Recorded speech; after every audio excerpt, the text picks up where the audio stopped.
have All right, a we're going to start. All right, welcome to the July meeting.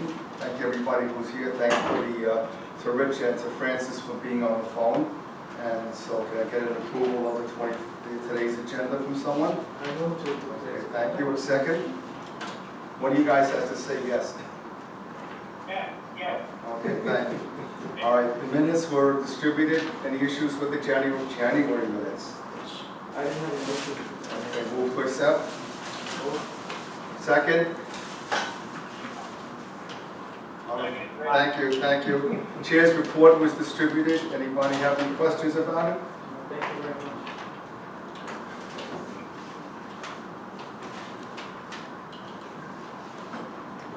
Okay, and so there's nothing, board report, we don't have one because we don't have a board report. No. All right, is there any old business?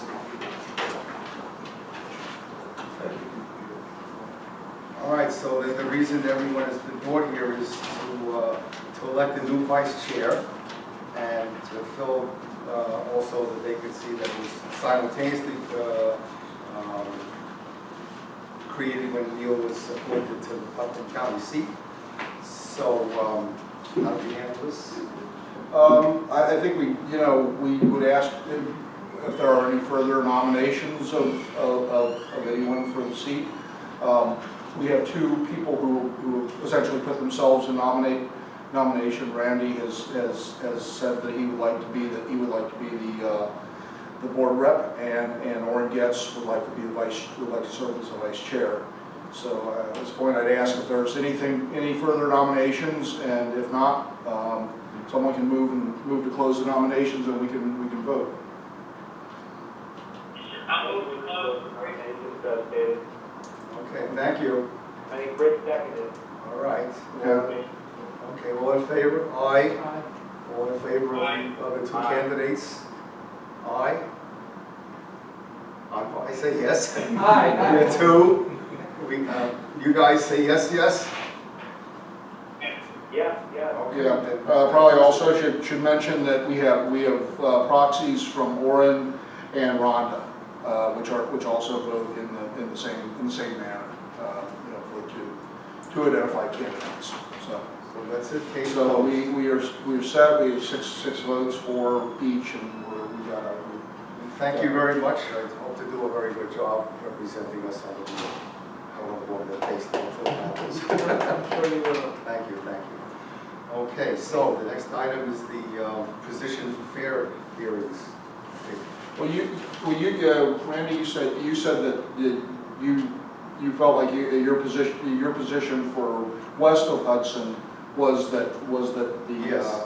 to oppose a fare increase unless there's some Commensurate service improvements. We've had Right. fare increase after fare increase, and we've had no service improvements. We've had, in fact, a loss of service, and that has not happened anywhere else in Metro North Territory. So I did speak to Ellen about it, and we were thinking about having a meeting. I'm going to wait until I speak with Orrin. Well, I'm going to be away next week, but I think that two of us should see our county executive and see how he wants to handle it. And then maybe we can have a meeting between the three of us and Metro North to see what can be done. Yeah, and then the advance work. Yeah, I'm just hoping to get if anyone has any thoughts. It doesn't have to be at the meeting, but about east position, what position council will take east of Hudson. I think we should, we can get that out, and we can get started on that. Do you want to talk a little bit about some of the public participation stuff? Yeah, Just while we're there. we have an effort that we're working on to get engaged in the public participation, how they're going to go about having these hearings. There was a very good paper put out by Alan Zirkin and Dennis Smith out of the Rudin Center when Lee Sander was executive director. It didn't really see the light of day because Jay Walder came in, but it was a far more robust method for getting input from the public for the fair hearings or whatever public engagement that needs to occur.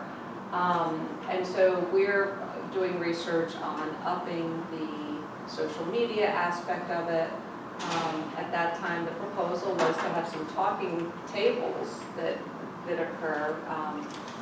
Back then, they held one at the Kimmel Center, which was really dynamic, where the MTA came and talked a bit about the capital program, a bit about the operating program, to get people to understand why it all costs so much.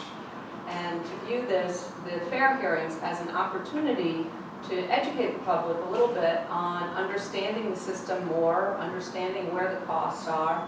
And they got just a much better mix of people when they held this, people that ride, academics, other stakeholders that just want to understand, why it costs so much and what these increases are. So we've started the process of sort of putting together maybe a short white paper, but wanting to be engaged in how they go about the fair hearings. The fair hearings, for those who haven't been around for a while, for the ones that are held for the Metro North region tend to be really sad. The last lively one, I think, was in 2009. When they passed the commuter tax, and a lot of people showed up to oppose the commuter tax at the fair hearing. I went to the one in White Plains in 2013. 13. And we were ready to go into recess when I woke Yeah. up, and they quickly called themselves back in so that I could speak. So because there's nothing, Yeah. there's You know, nothing it's there. not close to the station. It was a really cold, windy, rainy November night. I mean, we really had to make an effort to get there. You can't park on the street, so you had to get there somehow. I mean, it really wasn't a great place. But then when they hold them up in Newburgh, it's not an easy place to get to either. Right. So, We're sort of looking at the road leading up to the hearings is very important, and then you have the hearings for really people that can't give input, in any other way, but the opportunities for asking questions about, how do you want this plan or that plan? You can do it online, you can get a lot more engagement from that method. You can be educating people through those Facebook advertisement that's geared towards commuters. So there's a lot of, you could hear much better suggestions, probably. Yeah, it's not very effective, and they're only required by federal law. The only federal law requires is that they have a public method of collecting public input into their decisions on fair increases. They don't have to do it all by hearings. And Bradley, I don't know if you want to, Bradley's done some of the research on what are other places doing. We're looking a lot at, yes, Facebook and using webinars, but the most widely used platform is using Twitter. And that way people can, in real time, be able to communicate to people, at the MTA or whoever's doing fair hearings. They can communicate in real time and be able to respond to them, so there is this feedback they loop. don't respond. They just sit there. They don't have to Well, say anything. That's the hope. That's the hope is with these Twitter feeds, because I know that TriMet, they've done one, and the Utah Transit Authority, they've done them as well. They've been very successful, because a lot of times you only have 6 to 8 people coming to these meetings physically, and when they were doing their Twitter town halls, we would get over 1,000 participants. No, So it's it's something really we meaningful And input. having an audience to actually You guys hear. can do this. You have the knowledge to do that. That's what, well, we're, Well, you want it's- the MTA, of course. the Yeah, MTA we will- seems very interested in improving how they're doing that. And so, that's where we want to be in there, Sure. to find out how far are they going to go. They always really underfund these things. It ends up a black eye on the MTA because they sit up there like stone statues and they just make everybody mad.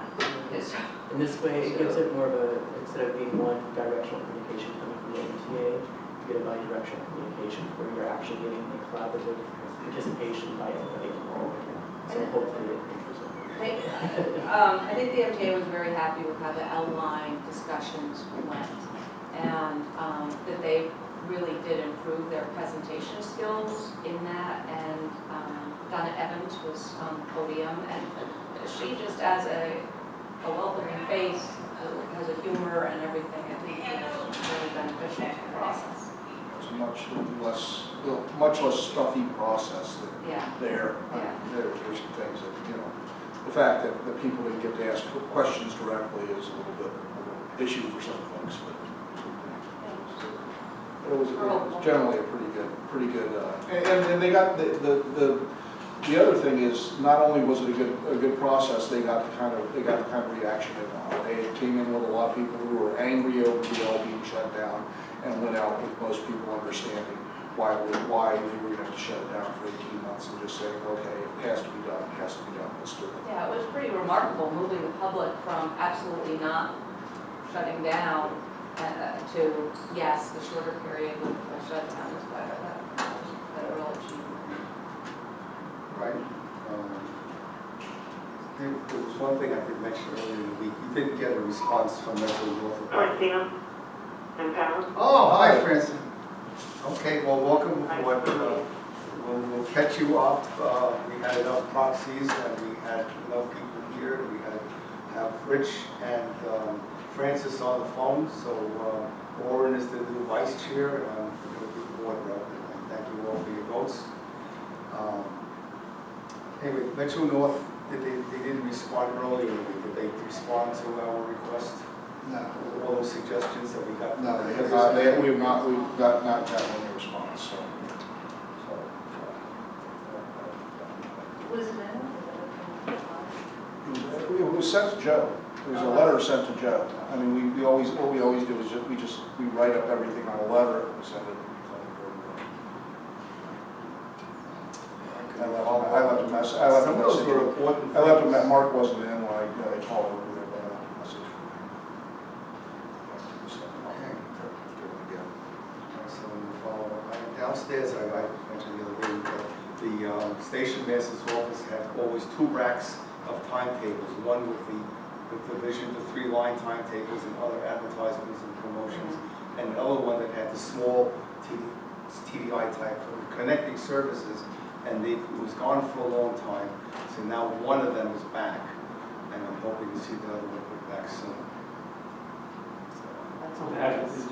It's there. The space is there, they just haven't built it yet. What are they saying? Like, that they're waiting for a shipment? Well, yes, they have no idea. The people that they speak to, they have no idea. They didn't even know the thing was gone for a long time. So and the other thing is, that we're still waiting for the MetroCard machines to come back and turn it on. Well, now, you looked into that, and there was a problem. The one that. That they got a position.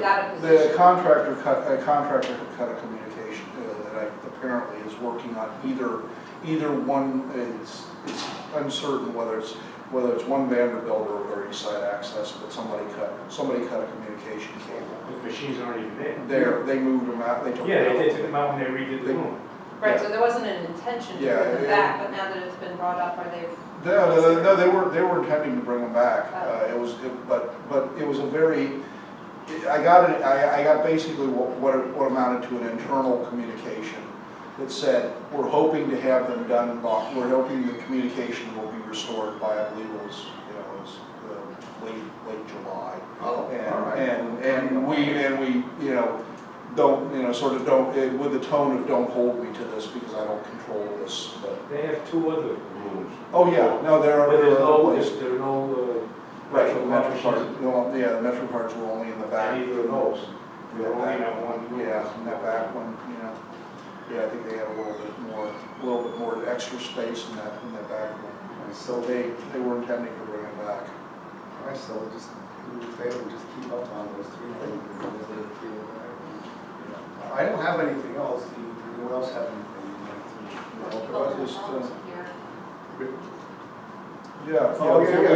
Okay, yeah, Rich and Francina and Francis, we have good news from the staff side here.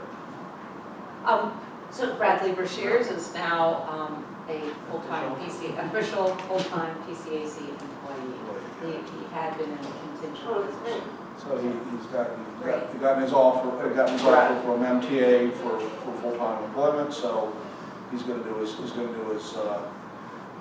his orientation over the next week, and we'll actually have him on full-time, which is great because we had about 2 years of round and round to do this, but finally Oh. happened. Congratulations. And, I guess the only other thing is we were gonna mention the grade crossing, where some stuff on grade crossings were that we've been doing some work on. So, yeah, right now it's basically kind of playing a waiting game. Ellen and I were fortunate enough to attend a Metro North meeting a couple months ago.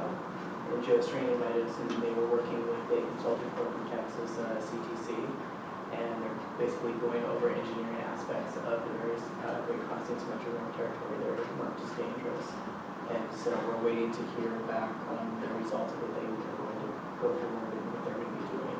And we're also waiting to hear back if everybody is about the TSB recommendations from Valhalla. And so we're kind of waiting for that, but I do have all the background research is done, all that's been organized, and actually created a really cool visual map using a mapping program called CartoDB, where I've taken all the FRA data and mapped it into this program to where we can see exactly where the accidents, and I've gone back to, I went back to 1990, and marked That's a all good across it. representation. Yeah. 25 years Which is plenty of time, so, Yeah. so that's. How many, did you offhand, how many were Copper Street? Oh, probably a lot. Yeah, going back to that part, I don't know the numbers off the top of my head, There but were a lot. there's some. There was a study, I remember that it was published last year, the 10 worst Yeah, grade crossings. Yeah. right, And we. 5 of them were on Long Island Railroad. Right, no, And yeah, Metro North didn't make the list. right, what we have in the database, I have both Long Island Railroad and Metro North, and we do, that's when the New York Times published that. That was, I remember Right, reading it. and the problem with that though is they use FRAs, it's, I call it WBAPS is the acronym for it, but it's, basically the problem with that, with the way that they do that, they don't take a lot of street characteristics into that, so they don't take in like sight lines or anything like that, so it's not really the best way to assess the most dangerous crossings.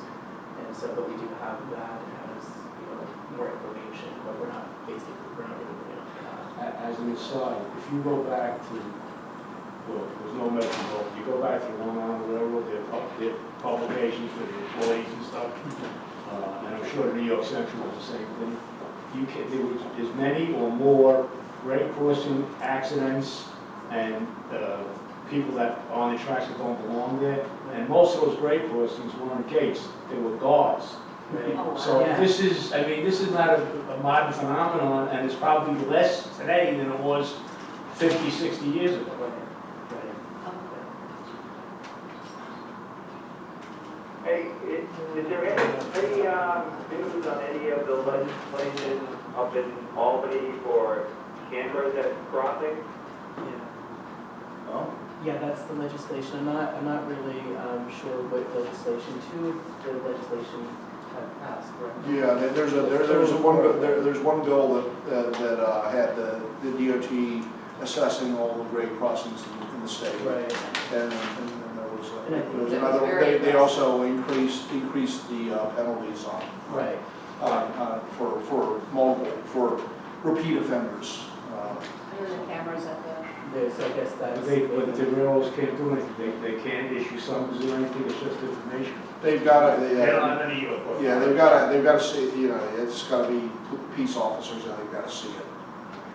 well, that was part of, I think, the cameras The at the cameras was crossing. yeah. But Metro North seemed very, felt that was significant. Right. Just like, It might be a slows scare people down. tactic, but they can't do anything about it. At this point, the way. Well, depending on who it's hooked up to. Right. If it's a traffic violation and they hook the cameras up, Like I it's said, just, the fine. But it's the railroads doing it, so they have no, Yeah, the but, Long Island Railroads is doing it, and there's no right. police action. that can be yeah, the taken. LIR, the Right, but there's no LIRR relationship to- feels like it'll Yeah, slow unless they- people down a yeah. little bit just because they don't like to be on camera. Yeah. And, it's, they're liable, their insurance would not, you can't really say, I thought that the cameras they were pushing to get them, not the Metro North or Long Island cameras, but to get them, Yeah. whoever the authority Right. that governs that, so there could be ticketing. Mhm. It was All right, found right. this- Right now, I don't know about that, the Long Island Railroad is doing it themselves. I think they're not, I think they're not, Yeah, they're You not, can't issue it tickets? doesn't have the same, No. stop sign What's the camera, purpose of having a it? stoplight I think camera. that- They say maybe what the if people see the legislation cameras, was they'll be stronger. more aware of what they're Yeah, I mean, doing. in the legislation, they talk about having enforcement. Yeah, Yeah. I think that's That's the the- purpose of the Yeah, that was the legislation and purpose. why they were keen on it, was it actually would connect them to. How many years it took to get the legislation to give people summonses for not paying their tolls? Yeah. Right, yeah, it's just, Well, they it's in just, there, they there's actually the just crime. got it this year because of the, Yes. yeah, changeover. I think that the worst one was in the New Jersey Transit and Bergen County line, and it was fixed when Ronnie was still there. Oh, was? Yeah, it was, that was number one as far as the, even though it may not, may not have had as many crashes, it wasn't dangerous. Francis, is there any news on Walter? There is some, Walter, and that is that I think they're waiting to see that the first appointment gets moved before making another appointment. Yeah, but Okay. he has 3 openings. Well, I've got a call, The county executive, the county executive in Westchester? Yeah, there's 3 Yeah. open seats. I actually called, and, There are 2 open. Well, I think well, it's 3. I think Well, 1 plus, No, because it would be 2, it would be 2. Let's see. We got, yeah, oh, 2? Okay, so Yeah, it's it'd be 2, two. all right. Yeah, so Yeah, then two. we'll just fill the 2. it'd be 2, yeah. The great guy, New Haven line rider. Been a long time. All right, so anyway, that's the reason. So what happened? Did you check with the state? I have checked with the state, the director of what used to be the governor's appointments office, and is now like the Center for Public Service, and whatever it is.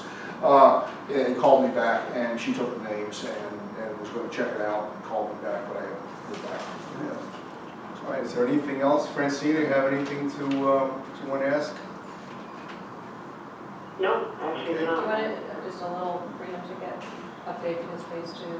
Oh, yeah, sure. Yeah, I would speak in favor of it. I'm actually wrong about that. We do have 3 Westchester. Great. You're right. It's 3, Francis. You're right, Randy. Francis, forget what I said. There's 3 open seats, so let them submit I 3 do have a names. question, I just realized that. What's that? Francine? So, it's a statement and a question.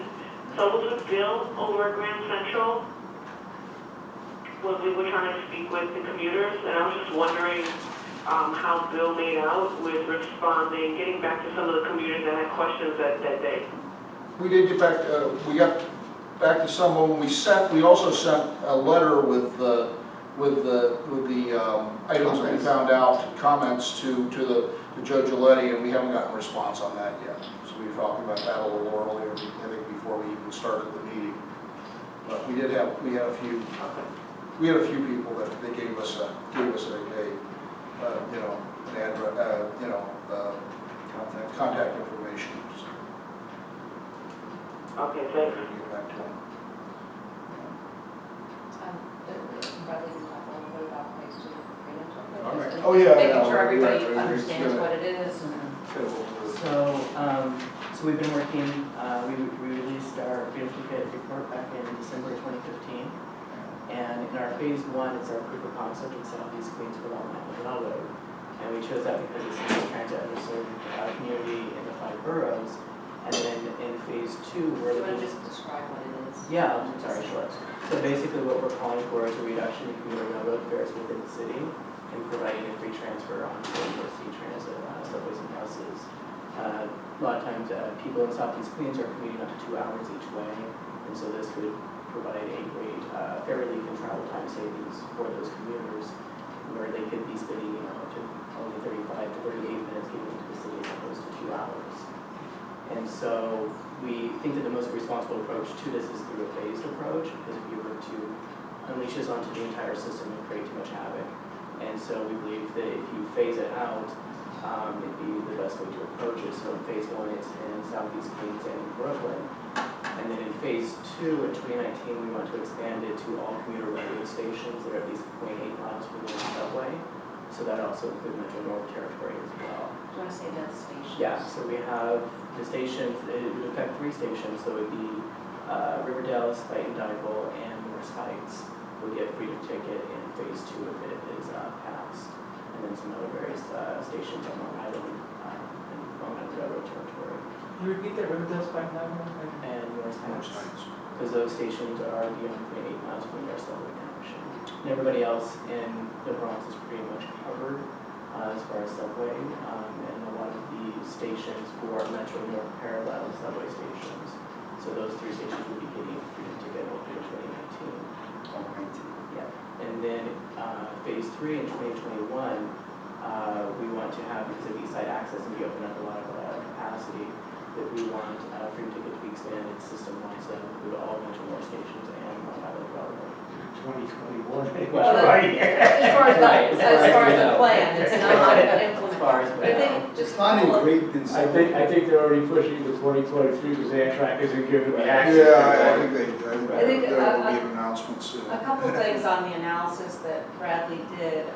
We're starting on Long Island because there's 20,000 empty seats in the peak hour, AM peak, and then 20,000 in the PM peak. So there's a lot of capacity there of the trains that are already running. And again, wanting to prepare for East Side Access, added capacity. For Metro North, it seems like it's closer to 10, 11,000 seats available, but that is based on the current service they're running. And since Metro North, we're trying to get a fuller capacity that they have. So if it was very successful and people were wanting to, once a smart card type of payment system was available, with sidings and other, enough cars, could they have the ability to run more service on a number of lines. So that's the research that we're in the process of finding out more about.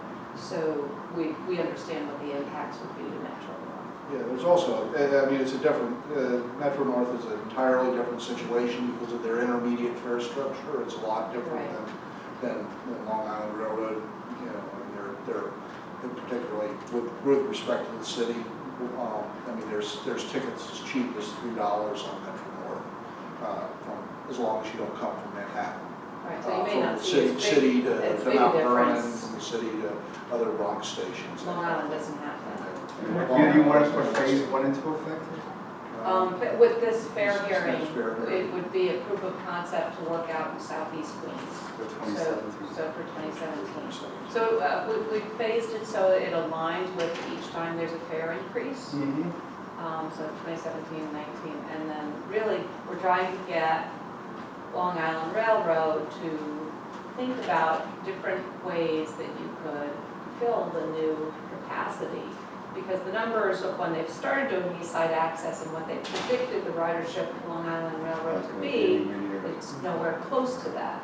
So all of a sudden they have a lot of capacity and the city certainly has a lot of need for moving its people around. And so we think One of the there's cities in the opportunity world there. where you can use the same. Yeah, and Most then places, the smart card new fare payment system will Power allow system. that to have. I read Long Island Road a lot, and the rush hour, you rarely ever see empty seats on the trains. I don't know about the morning, I don't go. Yeah, but you're, Well, it Based off depends. their numbers, there's.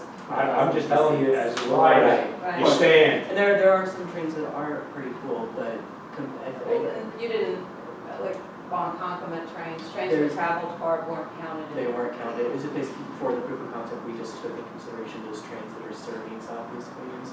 So the ones that go on the Well, top, Rockaway, everything. Branch, Further Yeah. out. and Yeah, the goal wasn't to slow the When you trains say down that are Southeast already Queens, traveling.